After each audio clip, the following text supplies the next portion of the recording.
Hello there. So I am right now in Spartanburg, South Carolina for the annual CATI conference. That's the Carolina Association of Translators and Interpreters, and I'm going to their annual meeting. And so I thought I'd update you a bit about that. I'm not going to film the sessions because that doesn't seem right, but I have some pictures that maybe I can share, and just wanted to give you my thoughts on it. So for now, I'll attend it and then give you my thoughts for it. I've attended one session so far, and I don't think this is doing a good job of filming. I have to redo it later, but anyway, I just wanted to say that for now, and I'll talk about it more later. Okay, bye.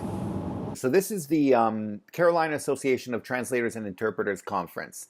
This is a yearly conference they have for the North and South Carolina together, and I went to this. If my intro in the car worked, then you know this already. And I also have an outro that kind of ended in a bad way, but those are from the car. But here, what I wanted to do is go through the individual sessions that I attended and kind of give you an idea of what was talked about, and hopefully to share some of the ideas with you so you can get something out of it as well. Once again, just to recap, this is CATI, so it's the Carolina Association of Translators and Interpreters. And so, you know, if you have anything in your area, it might be worth looking into.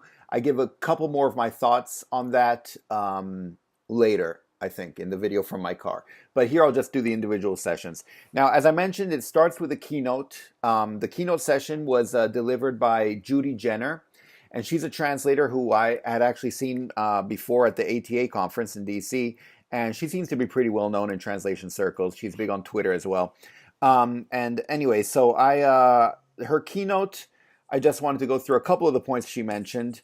And she basically had her top 10 habits for translators, you know, that translators need to have, translators and interpreters. I'm going to go through the top 10 briefly. I think I wrote them all down. So the first one was to be professional. And this is something that I've mentioned in many of my videos as well, but just to be professional. She said, in fact, she was meeting with someone at a court, and they said, oh, you're an interpreter, so you'll probably be late when we meet up. Apparently, interpreters are very well known for being late. And, you know, she's like, something like that just reflects badly on everyone, and it's so easy just to be on time. And in fact, because she has her own agency with interpreters, and she says she doesn't work with anyone who's late. You know, and she makes a point of making sure that they're professional. So just easy things that make you professional, be on time, be polite, stuff like that. Actually, there might be polite later on. Because then she kind of like diverged to other stuff, but I'll get to that later. So anyway, yeah, in fact, number 2 was be nice to others. You never know where the clients can come from. So that's the thing, just to be nice to everyone you deal with, even if they end up not being your client or something like that. Be nice to people on the street. And she had a couple examples. You know, clients just come from random places. One person who hit her car on the street, turns out they needed a translator and ended up hiring her. So yeah. Another one was tools and tech. She's like, even if you don't use them, keep up with them. This is machine translation. You know, as translators, everyone asks us, oh, is machine translation going to take over? But just to keep up with it, just to see where the industry is going. Because even if it doesn't take over, which I don't think it will change the industry in certain ways. So it's good to keep up with it. Number 4 was learn, and some investment to keep up with everything going again. But you should constantly be learning. Don't think that because even if you have a degree in translation that that's going to be enough. You have to constantly be learning, trying to keep up with translation and with you know, reading in both languages, if anything. You know, just stuff in general, and just keep learning. Number 5 is customer service, follow up with clients. And this is, again, something that I've touched upon in my videos. Once you deliver, even if it's, you know, some time has passed and you know that it was part of a bigger project or part of something that they needed to, a bid they needed to send, or whatever it might be, a book they're about to have published, email them later, you know, a month or 2 later, and say, hey, did the book ever get published? Or how did the thing go? Or, you know, just stuff like that. It kind of maintains a relationship. So I like that. The number 6 was marketing. She said, is like public speaking, I think, because she was speaking publicly at the time, but that you're always publicly speaking when you're marketing, and it's actually quite important, even though many people don't like it. Number 7, to know your limits. And this, by know your limits, it means if you can't do medical translations, don't say you can do medical translations. If you can't talk about physics, don't say you can talk about physics. And a lot of people get into trouble with this because they kind of accept whatever comes their way because they're desperate for work, and then they do a bad job, and that can really be bad for you. While if you say, I'm sorry, I don't work on that, but if you need me to work on other things like this, it kind of gives whoever you're talking to a bit more confidence if they do need something in whatever else it is that you do specialize in. Then the number 8 was rates. She has some recommendations that I like. First of all, try new rates on people you don't like. If you have customers that are difficult and or people you don't want to deal with, translations you don't want to deal with, that's a good time to try a new rate. Try a bit of a higher rate.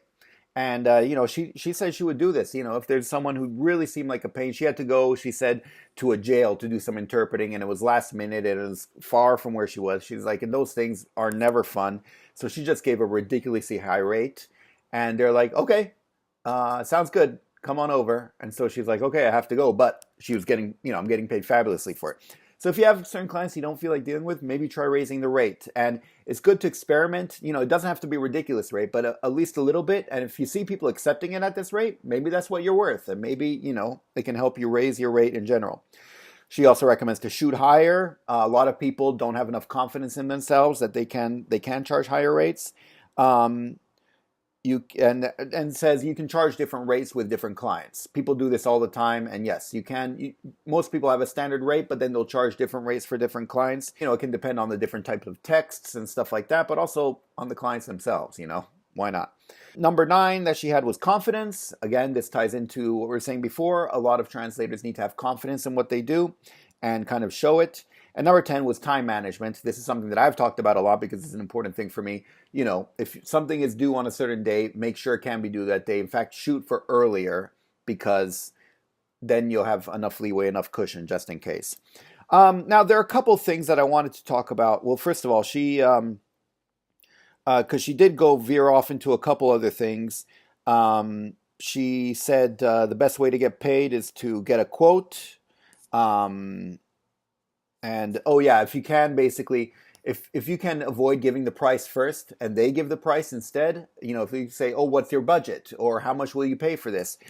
I'm not sure how realistic I find this because especially if you're on Translators Cafe or Pros, that's kind of how it works. Like they might have a budget or a range or something, but you have to give the price, your price per word or whatever it might be. But yeah, with end clients, if you're contacting them and if they contact you for a specific job, you can always ask them what their budget is, if that works. I confess it hasn't really worked for me. Usually I have to end up giving some price, but you can see.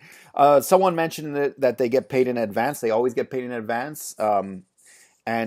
This was someone in the audience. In fact, even the speaker was surprised at this. I'm surprised at this. I can understand getting paid maybe a little bit or getting paid in milestones for big jobs, but I've never gotten paid in advance. Then she also says you shouldn't have free email addresses. So everyone can have Gmail or Hotmail, and she's like, but it's not very serious. She's like, an investment you should all make because it doesn't cost much is to get your own domain or use a domain and then get an email address there. Now, I'm not sure if I agree with this 100% because because I set up my agency, which was Lugano Translations. And then when I was getting translation jobs, though, I found that if I emailed from there, people thought I was an agency. And a lot of people don't want to deal with agencies. They want to deal with individual translators.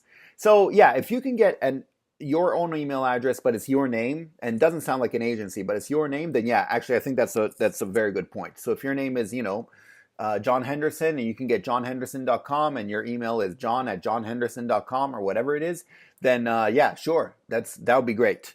But a lot of people get agency names, or maybe it's just me, but I don't know. And I feel like if you do use an agency name, then it can work against you. And it's happened to me before that I have not hired translators because it seemed like they were from an agency, and I found out later they weren't. Like the agency was just them, but they tried to make it sound like an agency, and and it just sounds like there's one more middleman when you want to deal directly with a translator. Anyway, so this was the keynote. This was the thing at the beginning. She said 10 habits that all translators and interpreters should have, and I found it quite useful actually. And then once again we all broke off in things. So and the session here on translators, most of them Most of the sessions were for interpreters again, but the session for translators. What I want to cover now is the CAT tools session, just briefly.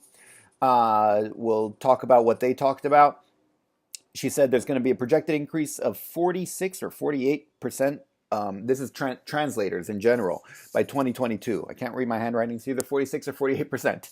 So there's going to be need for a lot more translators going forward. So when people say, "Oh, because of Google, we won't need translators," that's not true. At least in the next few years, because we definitely need a lot more translators.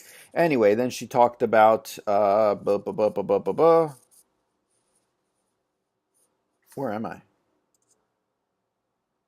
Sorry, my notes are a complete mess. Yeah, no, she talked about Tradeoffs and mem sorts. And basically, yeah, so look, the essence is she talked about comparing versions 2017 to 2019, and she said it's not really worth upgrading. They're both kind of a mess. Honestly, if you are just starting out, if you've done your research and you know something about CAT tools, then you know more than I do, basically. But if you're just starting out, these are huge investments. Don't make these investments if you don't have to yet. If someone else has access to them, you can try them out. But there are free versions out there. I would try, now I'm going to forget all the names. WordFast, that's a free one, I think. And then Omega T. Omega T is another free one, and that, in fact, spits out TMX files, which are Trados compatible. I've heard that they don't work with PDFs as well as Word documents, but I think I've only used them with Word documents, and they worked fine for me. So you can try those out. Those are free, and kind of get a feel for it, and then see if you want to continue. But because Trados is going to cost you so much. And by the way, they say they're Mac compatible now, but we were talking about it during the session. Basically, people are like, don't even bother with a Mac. It's not going to work. You're going to have so many issues and so many problems and all that. And so yeah, it's that's why I kind of steer clear of these CAT tools if I can. On the other hand, they're very useful if you do technical translations. If you're doing anything technical and you have all these technical terms that need to be retained in translation that you use over and over, then actually, yeah, you probably should get them. So it kind of depends on what type of translations you're doing. Start with the free ones at the beginning and then see how it goes, because you don't want to be paying all this right at the beginning. So enough about that. Let's skip right on over to the last session, which was about negotiating. This was negotiation for translators. And this one I found very useful. I see this is taking a while, but anyway, because I'm going through quite a few sessions. So hopefully this is useful stuff for you. Now, this session was once again by Judy Jenner. I think it was the only 2 sessions she did, but I found them the most useful for translators because all the other ones had to do with interpreting mostly. And so here she talked about negotiating. And so I'm just going to go through my notes of them and give you more or less my impression. So she said, first of all, you don't have to sign a contract. A lot of people feel if they receive a contract from a client, they have to sign it, even though there's stuff there they don't like. She's like, you don't have to sign. Anytime, if people send a contract and if you don't like it, then don't sign. If you don't like it, chances are it's not a company you want to work with. And this I do believe. A lot of people are desperate for work, and so they'll sign whatever. But if there's a contract that has something bad in it, then it's not going to be an easy client. There's going to be issues, almost guaranteed. What you can do, actually, and she said, is to just cross stuff out. And if there's a certain paragraph you don't like, cross it out, and then initial and send back, and be like, I'm fine. This is the version I'm fine with. If you're fine with it, then let's go ahead, because what you signed had something crossed out, so that's all that you accepted. And anyway, so you can try that if you want. Then if they ask for discounts, you don't have to say yes, obviously. She said a lot of people say that. Well, anyway, she mentions it later about how the negotiator gets themselves. So don't quote without seeing the document. I've mentioned this before. Whenever people say, I have something that's 11 pages, how much would it cost? Or, whatever it is. See the document first, because you never know what it means. 11 pages could mean this small font with stuff in the margins, handwritten, or it could just mean something very easy. So ask to see something first. And it's a lot easier for me, they're like, oh, but it's confidential. I'll be like, okay, send me an NDA. I'll sign your NDA, and then just show me the document and I can give you something, and, I can do it. Otherwise, and I say this, I'm like, if you can't show me the document ahead of time, I'm going to give you a high quote because I have to, and so anyway, and in fact, I did that once and they're like, okay, give us a high quote. So I did. And, anyway, fine. Then anyway, she said, get everything in writing. This is more for interpreters because we translators usually everything's in writing anyway. But yeah, and you don't need a contract. For me, everything in writing just via email is fine because it's there in writing, timestamp and everything. So just as long as they have it in email, then it's fine. Then what does she go through? She says everyone hates PDFs. She kind of asks for a raise of hands. Who hates PDFs? Everyone hates them. So she charges more for PDFs. By the way, her company is called twintranslations.com. Feel free to check it out because she has her own agency based out of Las Vegas. And she says they charge more for PDFs. They charge more for rush fee. I think 100% of whatever fee it is a rush fee. And so if you want something done in a rush, like 24 hours or whatever, she charges 100% more, which seems quite a bit. I don't charge that much, or it depends. Anyway, but her prices in general seem very high. I mean, she's obviously, yeah.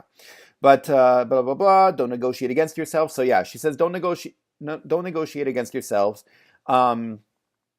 Because usually you have to give a rate, and a lot of people will say that, my rates are negotiable, or I give discounts, or call me with your best offer, something like that, and I'll work with you. These are ways of negotiating against yourself, and definitely, at least at the beginning, you don't want to be doing this, and preferably not later either. But at the beginning, you just give a number, and that's it. You don't want to start negotiating yourself down, because otherwise, of course, they'll ask for a smaller number. Then what else? Blah, blah, blah. Translation test. Oh, yeah. And then everyone hates translation tests. She says she doesn't do translation tests. She doesn't do them at all. I kind of don't do them at all either. She says she does them paid. She said she got contacted and they're like, oh, we need a short translation test. She's like, okay, well, I don't work for free. This is my price for this translation test. And she said they accepted. And it was interesting because she talked to other people, and basically they contacted like 20 different agencies, and each one did the translation test. She that she knows of is the only one that charged, and in the end she didn't get picked, or the other one she talked to didn't get picked either. But at least she got paid. I mean, for her time, and so that's interesting. Maybe you can try. I hate translation tests. I think they're completely scammy. For every 20 translation tests you do, you're lucky if you actually get one job. So quite frankly, translation test, I think either skip them or say, I need to get paid, at least something nominal. And so what I would do, I've done a couple of times now, I kind of just skip translation tests altogether. But what I did was say, I pay me $10 for this, and then I'll deduct that from the final price if you hire me. And so you can try that as well. Then another thing she mentioned you can do is send previous translations. Say, look, I have all these previous translations, and you can judge me by those. You can send references. And then charge for the test, like I mentioned.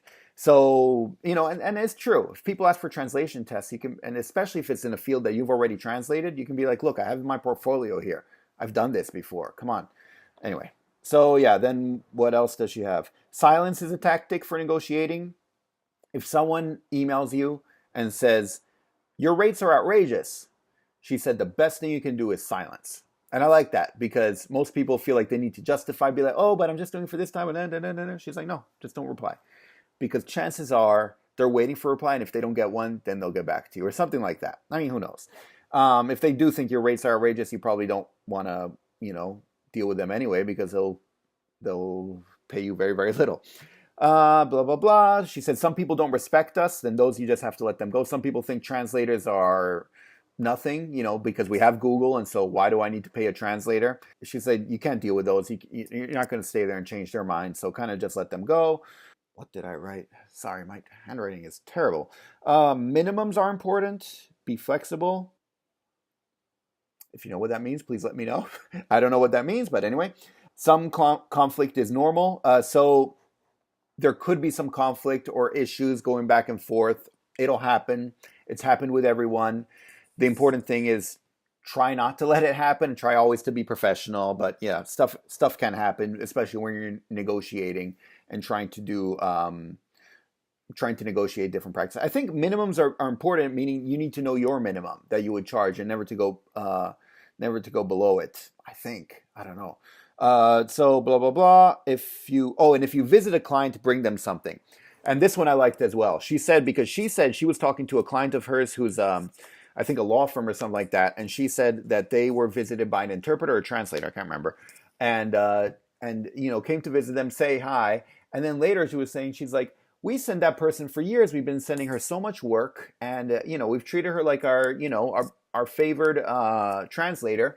And I was kind of hoping she would buy me lunch or something when she met me, and because I've been really rooting for her in our company and saying she's awesome.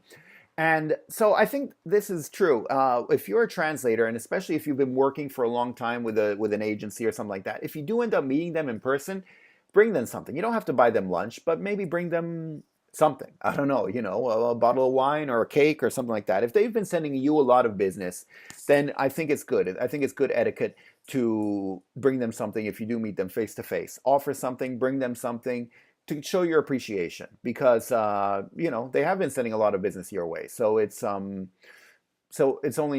a proper nice thing to do, I think. So anyway, that was pretty much it for the sessions. I've already gone way more than I wanted to go. Hopefully you found something useful in all those. And once again, and anyway, I think I mentioned this in the outro later on that I taped from my car, which is a bit weird. So I'll just skip to that right now.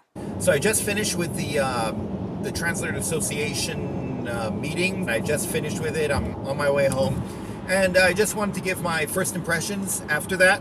I think I really need to figure out how to do this. Anyway, my first impressions actually are, so there are a couple various things when you go to these, whether it's the ATA, so it's the national one, or it's the state ones, or whatever it might be.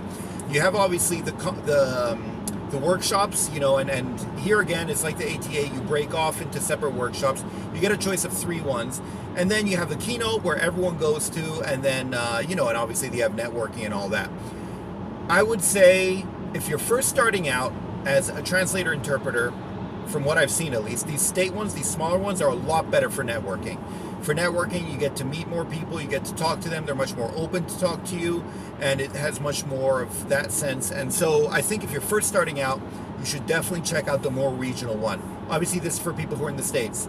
If you're outside of the States, then it'll depend, obviously. If you're like in China, I'm sure they have national things that you have to go to Shanghai or Beijing for or whatever. But if you live in, like, I don't know, Guangzhou or Wenzhou or something, they probably have some more local ones you can go to. And I think for networking, the local ones are a lot better. However, for the quality of the presentations, the workshops that we have, I think the national one was better, quite frankly. Here, the main thing was almost everyone was an interpreter, so almost all the workshops had to do with interpreting. And so I went to the ones that have to do with translating, because I don't do interpreting. And one of them, the first one, had to do with clinical trial. Okay, I think I'm going to record this when I get home, because obviously this isn't working out.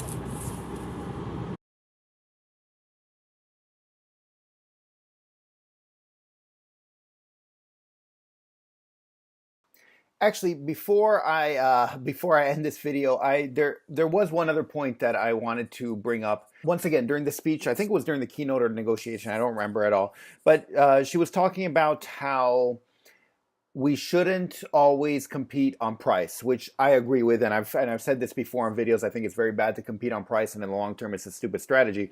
But the main thing is, she's saying, look, people who compete on price, they bring prices down for all the other translators, and maybe they don't understand this, but it's bad for everyone involved.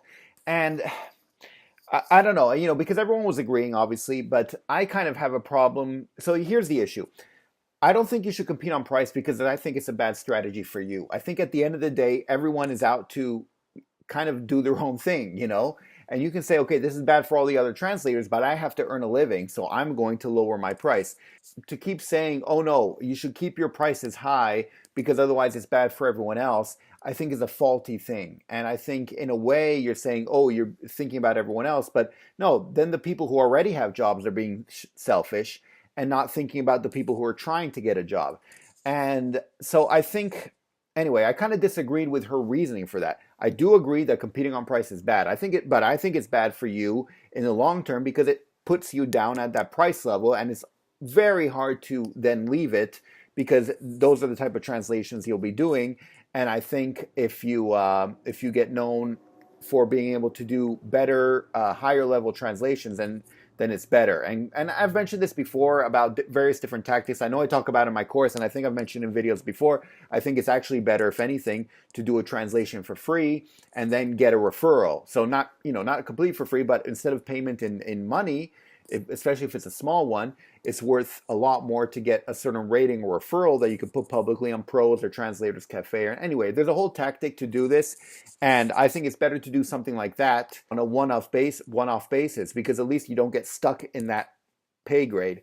Anyway, I just wanted to bring this up because I think sometimes it can be difficult when you're first starting out, and you hear a lot of these established translators say stuff that you can't follow yourself. And so I just wanted to bring this up. If you do hear people say, "Oh, you shouldn't lower your rates because that's bad for the rest of us," you're entitled to say, "Well, what about me? I'm first starting out." That's fine for you. You already have a job. You already are making a living. But I'm just starting out. So what should I do? And and it's okay to say that.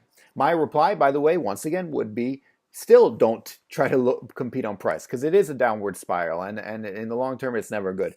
But you should not compete on price for your own reasons, your own selfish reasons, quote unquote, because it's not good for you.